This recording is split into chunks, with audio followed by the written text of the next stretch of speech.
could be 5 days later, it could be tomorrow, it could be 2 years ago. Sitting in the same space, hidden behind an unrepresentable telephone that even in its stoic imminence and soldier stance would not be able to dial the right numbers to reach you.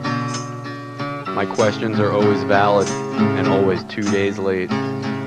My words are strongest and most punctual as ink, but still fail regularly to leak through the page.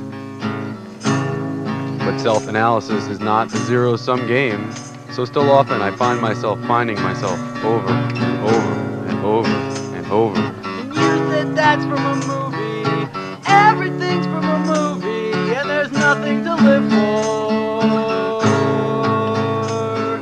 You said I saw that movie, everyone's in that movie, to find something to live for.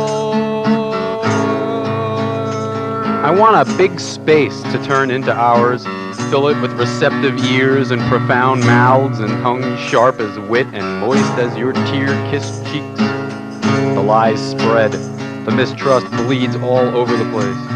Will contentment, this constant stillness, finally allow me to go to sleep underneath talk radio only to be chased by lust and dreams coming out at me with fists as big as a sacrifice I'm not sure I can or would want to make?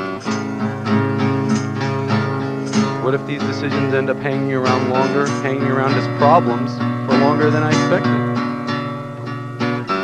I should look to history. You said that's from a movie, everything's from a movie, and there's nothing to live for.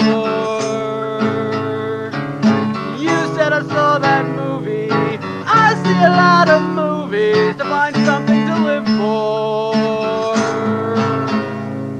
The teachers and the scholars both are weighed down by schedule books as complete as handwritten novel manuscript, creases and all, popping in and out of suitcases like plastic bags and pigeons on subways, fighter jets in and out of clouds over my coast, my house, my other side of the world.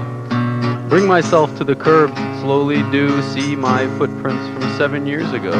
Displacement 140 miles and so many hands on stomach curves and lost desires and erections and sit me down and hand me my cigarette and my last request and my blindfold, because there's nothing I'm going to see from here on in that will tell me anything I need to know about this.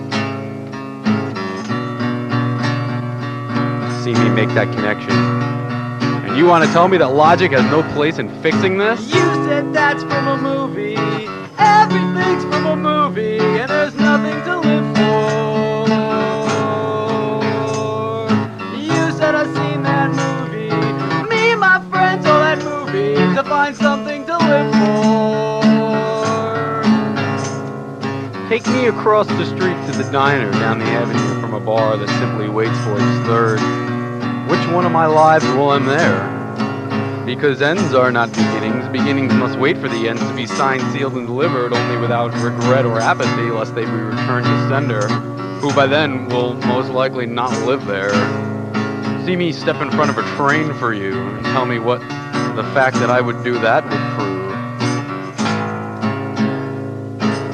Be sure to open that package when it comes back, and then beg for my magic, and then beg for my kisses, and see where that gets you.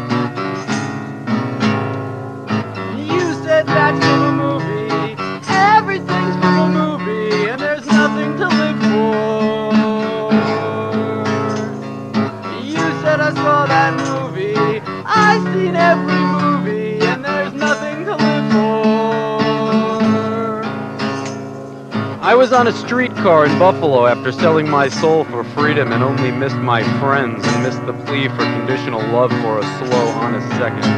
It brings me to New York City after that, where all my views of displacement start. From then on, I never kissed without feeling, denied further that weekend, but not for lack of trying, because no God knows I have pleased others to let me sell out. But I can't remember a time I didn't end up outside my blacked out self, watching me cry about it on a stranger's couch, a friend of a friend, or some semblance of a person I've given my life to hang on to, because even though I'd always had my eyes in the future, the feelings were always genuine. That's from a movie, everything's from a movie, and there's nothing to live for. You said I've seen that movie, saw it on the TV, still there's nothing to